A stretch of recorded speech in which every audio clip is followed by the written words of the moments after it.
Olá pessoal, tudo bem com vocês? Meu nome é Breno Berdan, eu sou professor de teatro pela Secultur, Secretaria de Cultura e Turismo de Paranaguá, e essa é a videoaula número 15 da oficina de teatro da Secultur. Nesse ano de 2020, nós estamos fazendo as videoaulas todas nesse formato online, em decorrência do isolamento social ocasionado pela pandemia de Covid-19. São 50 minutos de aula todas as semanas, mais 100 minutos de live monitoria também todas as semanas. Aí tem aulas de grafite, outras linguagens dentro das artes visuais, tem de dança, tem de música, canto, violão, violino, e essa é a aula de teatro. Nessa aula eu vou dar continuidade no conteúdo da aula anterior, que é sobre a história do teatro no Brasil. Então, vou pedir para vocês se inscreverem aqui no canal Cultura na Rede para não perder nenhum dos nossos conteúdos. Se inscreva no meu canal Breno Berdan, porque é lá que eu vou fazer as lives monitorias, onde vocês podem tirar suas dúvidas sobre o conteúdo da semana ou das semanas anteriores que eu passei, ok? Então, vamos para a aula. Recapitulando um pouco da aula anterior, no ano de 1599, houve a proibição das companhias jesuítas na apresentação de peças de teatro em território brasileiro. Além da proibição dos grupos de teatro religiosos, também teve a proibição, que já era corriqueira, de atrizes no teatro. Eram proibidas atrizes de atuarem. Antes disso, já existia essa proibição, porém eram permitidas que as atrizes interpretassem as personagens das Virgens Santas nas peças de autos religiosos. A administração portuguesa no Brasil também proibiu a impressão de textos e documentos no Brasil. Se não acabou com o teatro na época, foi um dos motivos que atrapalhou bastante a disseminação da arte e da cultura na região naquela época, e também atrapalhou muito a questão de informação mesmo, porque a cultura, o teatro é um dos veículos de comunicação mais importantes, e no Brasil não seria diferente. A partir desse momento, o teatro saiu da tutela religiosa e passou a festejos populares, que eram as festas que tinham nas comunidades no Brasil da época, que se tornou um habitat natural para as artes, que é realmente onde surgiram todas as artes, em comemorações das comunidades, pelas ruas, em festas, onde tinham máscaras, tinha dança, tinha música, e muito semelhante com o carnaval de hoje em dia. O aumento da produção de açúcar no Brasil também fez crescer os olhos dos europeus para a nossa terra. Inclusive, nessa mesma época, houve migração de muitos europeus em locais diferentes ao redor do Brasil. Os franceses se instalaram no Maranhão, os holandeses invadiram a Bahia e Pernambuco, e os espanhóis continuaram em guerra para conseguir dominar as terras além mar, ou seja, saindo da Europa, atravessando o oceano, que seria as terras da América. Os jesuítas entraram em choque com os colonos de São Paulo e foram expulsos do Maranhão, o que foi um dos fatos que mais atrapalhou o desenvolvimento do teatro no Brasil. Mesmo com todas essas dificuldades, os jesuítas eles continuaram fazendo encenações nas terras brasileiras. Porém, eles mudaram o foco, o local onde eles faziam, que eram em torno das igrejas e as praças, para os colégios. lógico que mantendo o máximo de sigilo possível e sem entrar em conflito com a Igreja de Roma. Outro fato que interferiu também com a colônia brasileira na época foi o grande movimento abolicionista e anti-escravidão que aconteceu nessa época, com a formação de várias colônias que eram chamadas de quilombos e que existem até hoje no Brasil.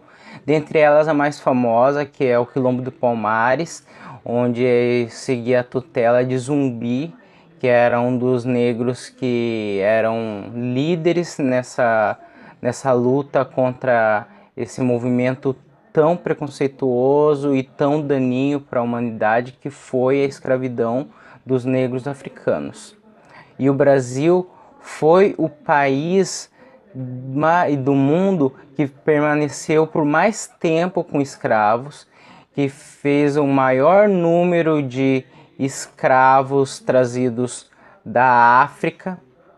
Ela exportou muitos negros e foi o último país que assinou um documento, uma lei que acabasse com a escravidão. Os negros que já haviam sido trazidos para o Brasil trouxeram consigo seus próprios traços culturais, seja com os ritos, os cultos religiosos, as suas danças, as suas músicas, os seus costumes, o que influenciou grandemente a cultura e os costumes nas artes no Brasil. O Brasil se tornou, no âmbito cultural, uma mistura de ritmos indígenas, portugueses e negros também. Sobre a questão da proibição das impressões no Brasil, vários dos dramaturgos brasileiros perderam seus textos e nunca mais foram encontrados. Muitos desses dramaturgos que tentaram colocar sua arte, o seu teatro no Brasil, acabaram perdendo toda a sua obra durante esse período, tanto que nós não temos mais acesso a muitos desses textos. Da mesma forma, vários desses dramaturgos foram tentar a sorte literária na Europa, indo estudar para aquele lado, tentando publicar suas obras, tentando colocar suas encenações em um palco, mas é lógico que fugindo e se escondendo das leis que imperavam no Brasil da época, Brasil colônia Portugal. O primeiro dramaturgo brasileiro que chegou os seus textos até nós foi o baiano Manuel Botelho de Oliveira. São duas peças publicadas em um livro espanhol chamado A Música de Parnaso, que logo depois foi editada também em Portugal, mais precisamente em Lisboa. Em 1729 foram proibidas as encenações nas igrejas. O teatro no século XVIII no Brasil era altamente misturado, atrelado com os movimentos literários que estavam acontecendo na Europa. Com a absurda falta de infraestrutura educacional no Brasil, o teatro e a cultura, a falta de interesse das grandes metrópoles e o preparo do povo fez com que a cultura não fosse valorizada, não tivesse a menor chance de se estabelecer e crescer durante esse período. Muito menos o teatro. A própria cultura popular de origem indígena ou negra se tornou obsoleta e nem um pouco interessante para as autoridades no Brasil da época, por serem consideradas pagãs, por não fazerem parte de nenhum tipo de culto cristão. Alguns dos dramaturgos brasileiros daquela época foram estudar em colégios de arte na Europa, principalmente em Portugal, e em alguns poucos casos na França, de onde vieram as notícias mais transformadoras para a cultura. Antônio José da Silva, conhecido como o Judeu, nasceu no Rio de Janeiro no ano de 1705 e se mudou ainda criança para a Europa. Quando chegou em Portugal em 1713, seus pais tiveram que responder sobre o crime de prática do judaísmo, fato que fez ele nunca mais voltar para o Brasil. A maioria das suas peças foi encenada em Lisboa, no Teatro do Bairro Alto, mas também teve algumas poucas peças dele que foram representadas em território brasileiro, como por exemplo a Guerra do Alecrim e da Manjerona e Os Encantos de Medea e o Anfitrião, que foi encenado no Arraial da Tijuca, junto com a peça Júpiter e Alquimeia, que também era de sua autoria. As peças de Antônio José da Silva se aproximavam muito do estilo de teatro-ópera que estava acontecendo na Europa daquela época. O judeu foi preso em Lisboa no ano de 1739. Preso, torturado e morto pelas autoridades da época, pelos mesmos motivos que os pais dele foram julgados anos mais cedo. Caldas Barbosa, que era um dramaturgo negro e brasileiro, estudou no Colégio dos Jesuítas. Na Europa, chegou a ser sócio da Arcádia de Roma, formou a nova Arcádia Lusitana e foi presidente da Academia de Belas Letras de Lisboa, o que causou um grande desagrado à Boccaccio daquela época. Ele escreveu as peças O Remédio a Casar e Os Viajantes Ditosos. A proibição de impressão na época fazia com que os textos de teatro fossem divulgados a partir de pregões. As notícias sobre o teatro no Brasil deixavam muito claro que os atores da época não tinham nenhum tipo de preparo acadêmico ou algum tipo de preparo técnico para trabalhar com teatro, ocasionado pelas inúmeras proibições que haviam na época e por não haver um ensino de teatro regular também. Conforme foi passando o tempo, foram surgindo espaços de apresentação, conhecidos como casas de ópera. E a lotação desses espaços corria em torno de 400 lugares. E nessa mesma época surgiram os primeiros grupos de teatro brasileiros, com atores amadores, formados principalmente por pessoas de baixa renda, das mais baixas classes sociais, incluindo negros e indígenas. O que parece redundante isso que eu disse agora, porque pela grande desigualdade social que havia no Brasil e que há até hoje, era natural, não justo, natural que as classes mais baixas fossem construídas com negros e indígenas. Salvador foi a capital do Brasil até o ano de 1763, ou seja, era o local onde aglomerava a maior parte das atividades culturais e movimentos culturais da época. Em Minas Gerais, com o descobrimento de metais e pedras preciosas, começou a haver crescendo várias colônias, vários pequenos vilarejos, por conta do interesse das pessoas em conseguir esse material para venda. E a promessa de enriquecimento fácil, esse tipo de coisa. O que fez a região crescer em importância rápido demais aqui no Brasil, e crescendo em importância da região, também cresceu o interesse em movimentos culturais, incluindo o teatro. Nasceram novos espaços culturais e espaços para teatro, como em Ouro Preto. E nesses novos espaços culturais eram ensinadas muitas peças, só que de origem espanhola. No Arraial da Tijuca foi construído o Teatro do Arraial da Chica da Silva. Os Inconfidentes Alvarenga Peixoto e Cláudio Manuel da Costa também escreveram para o teatro naquela época.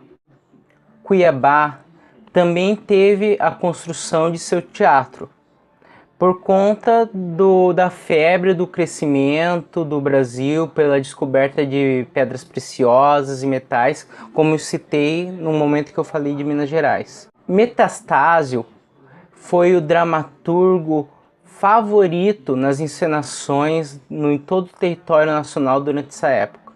O primeiro espaço cultural no Rio de Janeiro foi a Casa de Ópera do Padre Ventura, e isso no ano de 1767, situado na Rua dos Andradas, e eram encenadas principalmente peças de autores franceses como Voltaire e o Molière, mas também eram encenadas peças de Metastasio e de Antônio José, o judeu. Outro espaço teatral que ficou muito conhecido naquela região do Rio de Janeiro foi a Casa de Ópera Manuel Luiz, que era um protegido do Marquês de Lavradio e que foi fundada em 1776, e a sua inauguração era a serviço da coroa. Em 1777 houve uma grande vitória para o Teatro Nacional. As autoridades da época reconheceram a grande importância cultural e educacional dos teatros no Brasil e emitiram uma nota com uma espécie de intimação ou obrigação de construção de teatros públicos em todo o território brasileiro, o que fez o teatro ficar cada vez mais conhecido e foi um ótimo trabalho de divulgação. O primeiro foi o Teatro da Praia e o segundo foi o Teatro de Guadalupe, ambos na Bahia. Foram construídos muitos teatros ao redor do Brasil e em vários estados diferentes, como São Paulo, Pará, Maranhão, Rio Grande do Sul e Goiás. O Teatro de Bonecos foi outro movimento de teatro que foi muito disseminado na época do Brasil colonial. E até hoje o Teatro de Bonecos é uma grande potência aqui no Brasil. Não grande porque a gente sabe que o mercado de trabalho para atores, atrizes, técnicos e outros profissionais da área de teatro ainda é muito difícil se comparar com outras potências no mundo, principalmente da Europa, Estados Unidos, pela falta de interesse público e investimento público para melhor divulgação e para aumentar o interesse da população. No ano de 1787, a Duquesa Maria I assinou um decreto que proibia qualquer atuação de mulheres no teatro. Todos os personagens que fossem femininos no teatro teriam que ser feitos por atores homens. Mas essa lei durou apenas 3 anos. No século XIX, com a chegada de Dom João VI ao Brasil, foi liberada a impressão de textos, porém apenas a serviço da coroa. Dom João mandou construir o Real Teatro de São João no ano de 1813. Depois foram construídos mais 30 espaços teatrais ao redor de todo o território brasileiro até o final do século XIX. E o teatro se tornou a diversão favorita da corte. Em 1824, o Teatro de São João sofreu um grande incêndio. E depois que ele foi reconstruído, ele passou a se chamar Teatro de São Pedro. Tornaram-se mais constantes a presença de companhias de teatro europeias no Brasil durante esse período. Principalmente companhias portuguesas, que depois de fazer uma passagem aqui pelo Brasil, muitos desses atores e atrizes resolviam permanecer na cidade quando a companhia voltava para a Europa.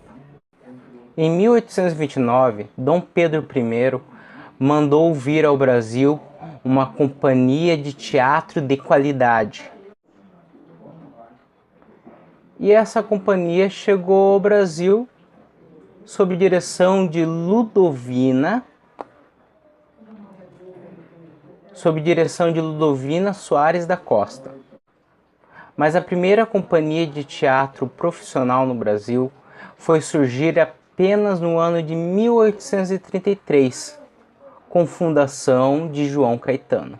Guardem bem esse nome, João Caetano foi muito importante para o Teatro Nacional e é importante até hoje. Durante esse período que ele fundou a Companhia de Teatro Profissional Brasileira, ele sofria para conseguir espaço, porque havia uma concorrência muito desleal com as companhias vindas da Europa. Por todo o respaldo financeiro que eles tinham no antigo continente, por todo o apoio que eles tinham e também a formação técnica na área, o que fez João Caetano ele ter que persistir, lutar muito mais do que outros artistas da época. Nessa época, João Caetano chegou a propor para o Marquês de Olinda para ele chegar na corte e pedir para ser instalada, ser fundada uma escola de teatro no Brasil. Em 1843 foi fundado o Conservatório Dramático Nacional, que a princípio era uma entidade particular, mas logo em seguida foi tomada pelo poder público. Essa entidade ela funcionava com muita intensidade, porém não a favor dos artistas, era muito mais um órgão a favor do controle e da censura dos artistas e profissionais das artes. O teatro brasileiro dessa época, por umas questões óbvias, estava muito atrelado aos cânones europeus e aos interesses da coroa, pois se não estivessem, eles simplesmente não iriam existir. Gonçalves de Magalhães e Araújo de Porto Alegre foram dois dramaturgos brasileiros e muito respeitados nessa época. Magalhães escreveu O Poeta e a Inquisição, considerada a primeira tragédia do Brasil, que foi encenada no ano de 1838 pela companhia de João Caetano. E o tema principal dessa peça era a degradação social do Império. Araújo Porto Alegre, por razões óbvias, ele era gaúcho, natural de Rio Claro. Ele foi fundador do teatro de costumes, ou melhor dizendo, da comédia de costumes no Brasil. Só que quem foi realmente disseminar essa escola, esse movimento teatral, foi Martins Pena. Mas falando de Araújo Porto Alegre, nós podemos citar as seguintes peças. Prólogo dramático, que foi encenado no ano de 1837. A peça Angélica e Firmino, que foi encenada no ano de 1845. E a peça A Estátua Amazônica, que foi encenada no ano de 1851. A primeira peça de Martins Pena que foi encenada foi O Juiz de Paz na Roça, no ano de 1837, também pela companhia do João Caetano.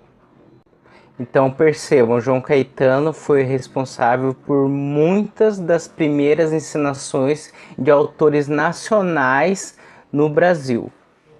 Falando sobre os representantes de diferentes escolas de literatura no Brasil, vamos começar falando sobre o romantismo e quais eram os nomes desse movimento entre os brasileiros. Podemos falar de Gonçalves Dias, Castro Alves, Álvares de Azevedo e Agrário de Menezes. Nas comédias podemos falar sobre França Júnior, Arthur de Azevedo, Martins Pena e José de Alencar. Todos nesse período do século XIX. Na década de 1840, Gonçalves Dias escreveu a peça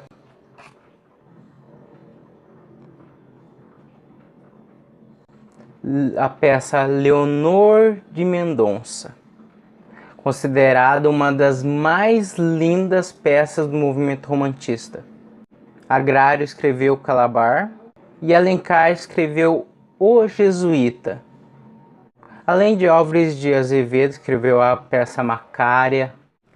E por que eu citei tantos nomes de autores e tantas peças diferentes?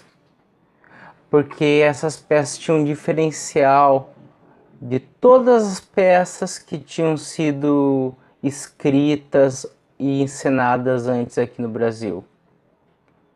Que essas peças elas tinham o tema central, locais e situações e costumes brasileiros. Foi um grande salto para a arte nacional do Brasil. E essa foi a videoaula número 15 da oficina de teatro da Secultur, Secretaria de Cultura e Turismo de Paranaguá.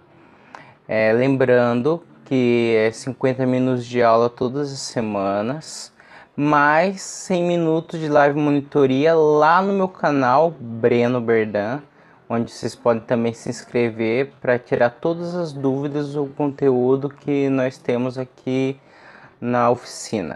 As minhas videoaulas são todas as sextas-feiras, às 15 horas da tarde. Então, se vocês querem tirar dúvida, vão lá no meu canal, se inscrevam, acionem o sininho para não perder a notificação de quando eu abrir a live monitoria para trocar ideia com vocês. Além da minha oficina, nós temos oficinas também de outras linguagens, da dança, da música, das artes visuais. Tem a oficina de teatro com o professor Jonathan também.